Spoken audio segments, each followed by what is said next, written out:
ಎಲ್ಲರಿಗೂ ಕಥಾ ಕನಜಿ ಯೂಟ್ಯೂಬ್ ಚಾನೆಲ್ಗೆ ಆತ್ಮೀಯವಾದ ಸ್ವಾಗತ. ನಾನಿವತ್ತು ಮೂರು ಗಂಟು ಬೆಸೆದ ನಂಟು ಕಥೆಯ 3ನೇ ಎಪಿಸೋಡ್ನ ಜೊತೆ ನಿಮ್ಮ ಮುಂದೆ ಬಂದಿದ್ದೇನೆ. ಈ ಕತೆ ನಿಮ್ಗೆ ಇಷ್ಟವಾಗಿದ್ದಲ್ಲಿ ಅಥವಾ ನೀವಿನ್ನು ಹೊಸದಾಗಿ ನಮ್ಮ ಚಾನೆಲ್ ಅನ್ನು ನೋಡ್ತಾ ಇದ್ದಲ್ಲಿ ತಪ್ಪದೆ ನಮ್ಮ ಚಾನೆಲ್ ಅನ್ನು ಸಬ್ಸ್ಕ್ರೈಬ್ ಮಾಡಿ. ಹಾಗೆ ಕಥೆಯ ಬಗ್ಗೆ ನಿಮ್ಮ ಅನಿಸಿಕೆಗಳನ್ನ ತಪ್ಪದೆ ಕಮೆಂಟ್ ಸೆಕ್ಷನ್ ನಲ್ಲಿ ತಿಳಿಸಿ. ಯಾಕೆ ಇಷ್ಟ ಆಗಲ್ಲ? ಹೋ, ನಿನ್ನ ಸ್ವಾಭಿಮಾನ ಅಡ್ಡ ಬರುತ್ತಾ ಅವ್ರ ಹತ್ತಿರ ಹಣದ ಸಹಾಯ ಕೇಳೋದಕ್ಕೆ? ಸ್ವಾಭಿಮಾನ ಇರಬೇಕು ನಿಜ, ಆದ್ರೆ ಅದು ಅತಿಯಾಗಿ ಇರಬಾರ್ದು. ಈಗ ನಿನ್ನಮ್ಮನ ಟ್ರೀಟ್ಮೆಂಟ್ಗಿಂತ ನಿನ್ನ ಸ್ವಾಭಿಮಾನನೇ ಹೆಚ್ಚಾ?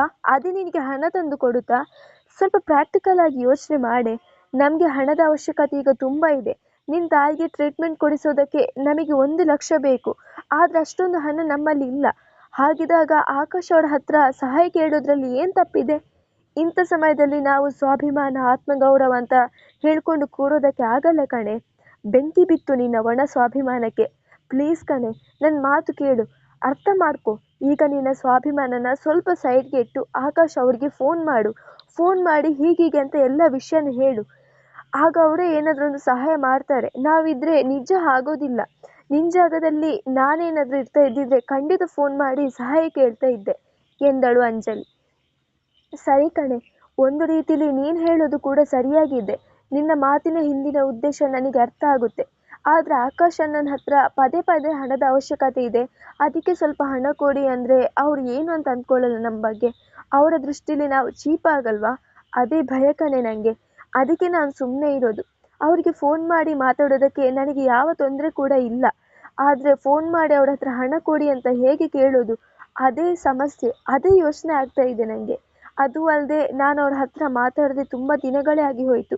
ಈಗ ಸಡನ್ ಆಗಿ ಫೋನ್ ಮಾಡಿದರೆ ಅವ್ರಿಗೆ ಅನ್ಸಲ್ವಾ, ಹೋ ಇವಳಿಗೇನೋ ಹಣದ ಸಮಸ್ಯೆ ಬಂದಿದೆ ಅನಿಸುತ್ತೆ, ಅದಕ್ಕೆ ನನ್ನ ನೆನಪಾಗಿ ಕಾಲ್ ಮಾಡಿದ್ದಾಳೆ, ಇಲ್ದಿದ್ರೆ ನನ್ನ ನೆನಪು ಅವಳಿಗೆ ಆಗ್ತಾ ಇರಲಿಲ್ಲ ಅಂತ ಅಂದ್ಕೊಳ್ಳಲ್ವಾ ಎಂದಳು ಆರಾಧ್ಯ.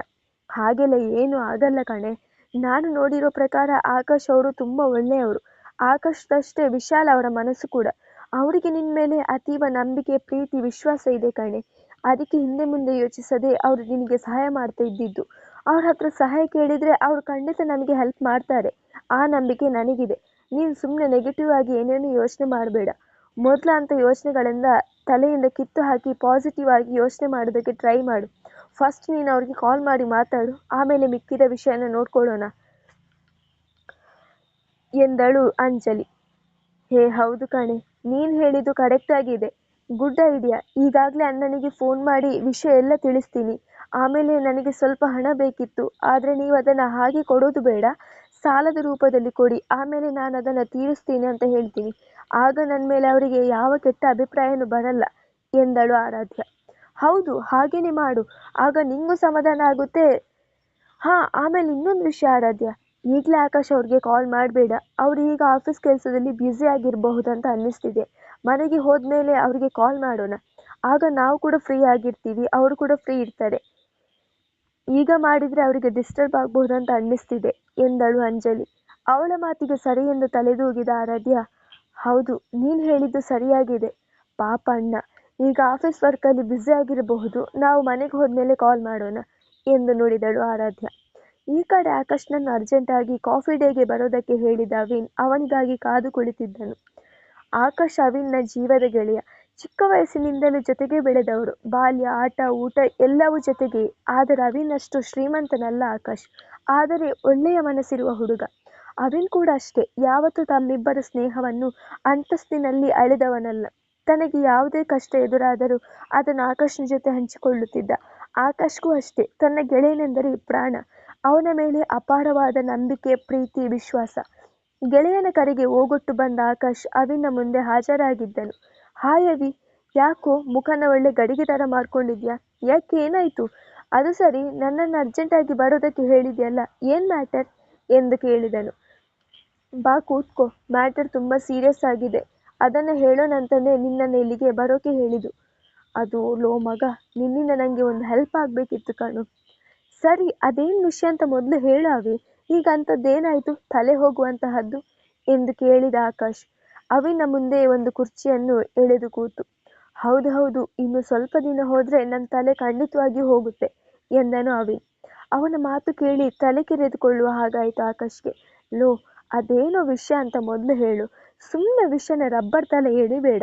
ನನ್ನಿಂದ ಅದೇನು ಸಹಾಯ ಮಾಡಬೇಕೋ ಹೇಳು, ಮಾಡೋದಕ್ಕೆ ನಾನು ತಯಾರಾಗಿದ್ದೀನಿ ಎಂದನು. ಈಗ ಇಲ್ದಿದ್ರೂ ನಿನ್ನ ಸಹಾಯದ ಅವಶ್ಯಕತೆ ನನಗೆ ತುಂಬ ಇದೆ ಕಣು. ಮನೆಯಲ್ಲಿ ನಿನ್ನೆ ದೊಡ್ಡ ಗಲಾಟೆನೇ ಆಯಿತು ನನ್ನ ವಿಷಯದಲ್ಲಿ, ಡ್ಯಾಡ್ಗೆ ಮತ್ತು ನನಗೆ ಎಂದು ಹೇಳಿ ಮುಖ ಸಣ್ಣದು ಮಾಡಿದನು ಅವಿನ್. ಅವನ ಮಾತು ಕೇಳಿ ನಕ್ಕ ಆಕಾಶ್. ಅಂಥದ್ದೇನು ಕಿತಾಪತಿ ಮಾಡಿದೆ? ಅದು ಕೂಡ ಅಂಕಲ್ಗೆ ನಿನ್ನ ಮೇಲೆ ಕೋಪ ಬರುವಂತಹದ್ದು? ಏನಿಲ್ಲ ಕಣು, ಈ ಹೆತ್ತವ್ರಿಗೆ ಮಕ್ಕಳು ದೊಡ್ಡವರಾಗ್ತಿದ್ದ ಹಾಗೆ ಮದುವೆ ಮಾಡಿಸಿ ಬಿಡಬೇಕು ಅನ್ನೋ ಹುಚ್ಚು ಆಸೆ. ಅದಕ್ಕೆ ಮಕ್ಕಳ ತಲೆ ತಿಂತಾರೆ. ನಮ್ಮ ಮನೆಯಲ್ಲೂ ಇದೇ ವಿಷಯಕ್ಕೆ ನಿನ್ನೆ ಗಲಾಟೆ ಆಗಿದ್ದು. ಡ್ಯಾಡ್ಗೆ ಮತ್ತು ಮಮ್ಮಿಗೆ ಅದೆಷ್ಟು ಬೇಗ ನನಗೊಂದು ಮದುವೆ ಮಾಡಿ ಬಿಡಬೇಕು ಅನ್ನೋ ಆಸೆ. ಆದರೆ ನಿನಗೆ ನನ್ನ ಬಗ್ಗೆ ಚೆನ್ನಾಗಿ ಗೊತ್ತಿದಲ್ವಾ? ಕಾಲೇಜ್ ಡೇಸ್ನಲ್ಲಿ ಇದ್ದಾಗಲೇ ಅದೆಷ್ಟೊಂದು ಜನ ಹುಡುಗಿರು ನನ್ನನ್ನು ಲವ್ ಮಾಡು ಪ್ಲೀಸ್, ನನ್ನನ್ನು ಮದುವೆ ಆಗು ಅಂತ ಹೇಳಿ ನನ್ನ ಹಿಂದೆ ಮುಂದೆ ಬಿದ್ದಿರಲಿಲ್ಲ. ಆದರೆ ನಾನು ಅವರಿಗೆ ಯಾರ್ದಾದ್ರೂ ಒಪ್ಪಿಗೆ ಕೊಟ್ಟಿದ್ದೀನಾ? ಇಲ್ಲ ತಾನೆ. ನನಗೆ ಕಾಲೇಜ್ ಡೇಸ್ನಿಂದ ಕೂಡ ಈ ಮದುವೆ ಅನ್ನೋದ್ರಲ್ಲಿ ಇಲ್ಲ ನಂಬಿಕೆನೇ ಇಲ್ಲ ಕಣು. ಅದೇನು ಗೊತ್ತಿಲ್ಲ, ಒಂಥರ ಅನಿಸುತ್ತೆ. ನಾವು ಮದುವೆ ಆದರೆ ನಮ್ಮ ಲೈಫ್ನಲ್ಲಿ ಜಾಲಿಯಾಗಿ ಎಂಜಾಯ್ ಮಾಡೋದಕ್ಕೇನೆ ಆಗೋದಿಲ್ಲ. ಸಪೋಸ್ ನಮಗೆ ಆ ಥರ ಏನಾದರೂ ಆಸೆ ಇದ್ದರೂ ಕೂಡ ಅದಕ್ಕೆ ಅವಕಾಶ ಇರೋದಿಲ್ಲ. ಯಾಕೆ ಹೇಳು? ಯಾಕಂದರೆ ಆಗ ನಮ್ಮ ಜೊತೆ ಹೆಂಡತಿರು ಕೂಡ ಇರ್ತಾರಲ್ಲ. ಮದುವೆ ಆಗೋ ತನಕ ಮಾತ್ರ ನಮ್ಮ ಹವ, ಆಮೇಲೆ ನಮ್ಮದೇನಿಲ್ಲ, ಎಲ್ಲ ಅವರದ್ದೇ. ನಮ್ಮ ಜುಟ್ಟು ಜನಿವಾರ ಎಲ್ಲ ಅವರ ಕೈಯಲ್ಲಿ ಇರುತ್ತೆ. ಅದೇನು ಮಾಡಬೇಕಿದ್ರೂ ಕೂಡ ಅವ್ರ ಪರ್ಮಿಷನ್ ತಗೊಳ್ಬೇಕಾಗುತ್ತೆ. ಲೈಫ್ನ ಸರಿಯಾಗಿ ಎಂಜಾಯ್ ಮಾಡೋದಕ್ಕೇನೆ ಆಗೋದಿಲ್ಲ. ಅದಕ್ಕೆ ನನಗೆ ಈ ಮದುವೆ, ರಿಲೇಷನ್ಶಿಪ್ ಇಂತಹ ಕಮಿಟ್ಮೆಂಟ್ಗಳಲ್ಲೆಲ್ಲ ನಂಬಿಕೆನೇ ಇಲ್ಲ. ಲೈಫ್ನ ಇಂಡಿಪೆಂಡೆಂಟ್ ಆಗಿ ಲೀಡ್ ಮಾಡಬೇಕು ಅನ್ನೋದೇ ಆಸೆ.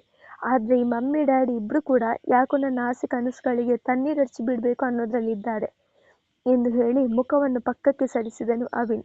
ಅವನ ಮಾತನ್ನು ಸರಿಯಾಗಿ ಕೇಳಿಸಿಕೊಂಡ ಆಕಾಶ್. ಲೋ, ಹಾಗೆ ಯಾಕೋ ಹೇಳ್ತೀಯಾ? ಅವರಿಗೆ ನಿನ್ನ ಮೇಲೆ ತುಂಬ ಪ್ರೀತಿ ಇದೆ ಕಣು. ನೀನು ಒಂದು ಮದುವೆಯಾಗಿ ಹೆಂಡತಿ ಜೊತೆ ಮಕ್ಕಳ ಜೊತೆ ಖುಷಿಯಾಗಿರೋದನ್ನು ನೋಡಬೇಕು ಅನ್ನೋ ಆಸೆ ಅವರಿಗೆ, ಅಷ್ಟೇ. ಅದಕ್ಕೆ ನೀನು ಯಾಕೆ ಹೀಗೆ ಹೇಳ್ತಿದ್ದೀಯಾ? ಪ್ರತಿಯೊಬ್ಬರ ತಂದೆ ತಾಯಿಗೆ ಕೂಡ ಮಕ್ಕಳು ಬೆಳೆದ ಮೇಲೆ ಅವರಿಗೆ ಮದುವೆ ಮಾಡಿಸ್ಬೇಕು ಅನ್ನೋದ್ರು ಅವರ ಬಯಕೆ ಆಗಿರುತ್ತೆ. ಹಾಗೆ ನಿನ್ನ ತಂದೆ ತಾಯಿ ಕೂಡ.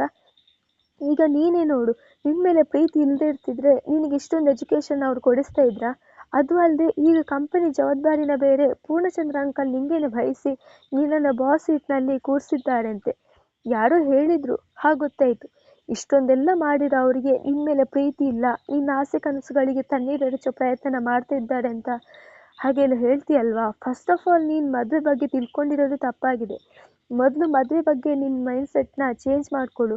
ಆಗ ನಿಂಗೇನೆ ಅರ್ಥ ಆಗುತ್ತೆ ನಿನ್ನ ತಂದೆ ತಾಯಿ ಯಾಕೆ ಮದುವೆ ಆಗು ಅಂತ ಹೇಳ್ತಿದ್ದಾರೆ ಅಂತ. ಮದುವೆ ಆದಮೇಲೆ ನಾವು ನಮ್ಮ ಹೆಂಡತಿ ಕಂಟ್ರೋಲ್ನಲ್ಲಿ ಇರ್ತೀವಿ. ಮದುವೆ ಆದರೆ ಲೈಫ್ನ ಎಂಜಾಯ್ ಮಾಡೋದಕ್ಕಾಗಲ್ಲ ಅನ್ನೋದು ಶುದ್ಧ ಸುಳ್ಳು ಕಣು. ಯಾಕೆ? ಈಗ ಮದುವೆ ಆಗಿರುವ ಯಾರು ಕೂಡ ಜೀವನದಲ್ಲಿ ಖುಷಿಯಾಗಿಲ್ವಾ ಅವರ ಹೆಂಡತಿ ಮಕ್ಕಳ ಜೊತೆ? ಅಷ್ಟೇ ಯಾಕೆ, ಅದೆಷ್ಟೋ ಜನ ಮದುವೆಗಿಂತ ಮುಂಚೆ ಹೇಗೇಗೋ ಇದ್ದವರು ಮದುವೆ ಆದಮೇಲೆ ಅವರ ಜೀವನಕ್ಕೆ ಹೆಂಡತಿ ಅನ್ನೋಳು ಬಂದ ಮೇಲೆ ಅದೆಂತಹದ್ದು ಎಲ್ಲ ಸಾಧನೆ ಮಾಡಿದ್ದಾರೆ ಕಣು. ನೀನು ಬರೀ ನೆಗೆಟಿವ್ ಆಗಿಯೇ ಥಿಂಕ್ ಮಾಡಬೇಡ. ಮದುವೆ ಬಗ್ಗೆ ಸ್ವಲ್ಪ ಪಾಸಿಟಿವ್ ಆಗಿಯೂ ಥಿಂಕ್ ಮಾಡು. ನನ್ನ ಪ್ರಕಾರ ಮದುವೆ ಅನ್ನೋದು ಒಂದು ಪವಿತ್ರವಾದ ಸಂಬಂಧ. ಅದು ನಮ್ಮನ್ನ ಜೀವನದಲ್ಲಿ ಪರಿಪೂರ್ಣರಾಗೋದಕ್ಕೆ, ಹಾಗೆ ಏನಾದರೂ ಲೈಫ್ನಲ್ಲಿ ಅಚೀವ್ ಮಾಡೋದಕ್ಕೆ ಸಹಾಯ ಮಾಡುತ್ತೆ. ಸೊ ಅಂಕಲ್ ಹೇಳ್ತಾ ಇರೋದು ಸರಿಯಾಗೇ ಇದೆ. ನನಗೂ ಅವರ ಅನಿಸಿಕೆ ಪ್ರಕಾರ ನೀನೊಂದು ಆದಷ್ಟು ಬೇಗ ಮದುವೆ ಆಗೋದು ಒಳ್ಳೆಯದು ಎಂದನು ಆಕಾಶ್. ಅವನ ಮಾತು ಕೇಳಿ ತಲೆ ಮೇಲೆ ಕೈ ಹೊತ್ತ ಅವಿನ್. ಅದನ್ನೆಲ್ಲ ನಿನ್ನೇನೆ ಹೇಳಿ ಆಗಿದೆ ಕಣು. ನಾನು ಅಷ್ಟು ಹೇಳಿದ ಮೇಲೆ ಕೂಡ ಡ್ಯಾಡ್ ಕಾಂಪ್ರಮೈಸ್ ಆಗಲಿಲ್ಲ. ಅವ್ರಿಗೆ ಅವ್ರ ಹಠನೇ ಮುಖ್ಯ. ಅವ್ರ ಹಠನೇ ಗೆಲ್ಲಬೇಕು ಅನ್ನೋ ಜಿದ್ದಿಗೆ ಬಿದ್ದಿದ್ದಾರೆ. ಅದಕ್ಕೆ ನಾನು ಕೂಡ ನನ್ನ ಹಠನ ಬಿಟ್ಕೊಡಲ್ಲ. ಅವ್ರಿಗೇನು ಅಷ್ಟು ಹಠ ಇರಬೇಕಾದ್ರೆ ಅವ್ರ ಮಗ ನಾನು, ನನಗಿನ್ನಷ್ಟು ಹಠ ಇರಬೇಡ. ಮದುವೆ ಆಗೋದು ಬಿಡೋದು ಅದು ನಂಗೆ ಬಿಟ್ಟಿರೋದು. ನಾಳೆ ಜೀವನ ಮಾಡಬೇಕಾದವನು ನಾನು. ಇವ್ರು ಯಾರು ಇದನ್ನೆಲ್ಲ ಫೋರ್ಸ್ ಮಾಡೋದಕ್ಕೆ ನನಗೆ ಎಂದನು. ಅವನ ಮಾತು ಕೇಳಿ ಪೆಚ್ಚಾಗಿ ಕುಳಿತನು ಆಕಾಶ್. ಮುಂದುವರಿಯುವುದು.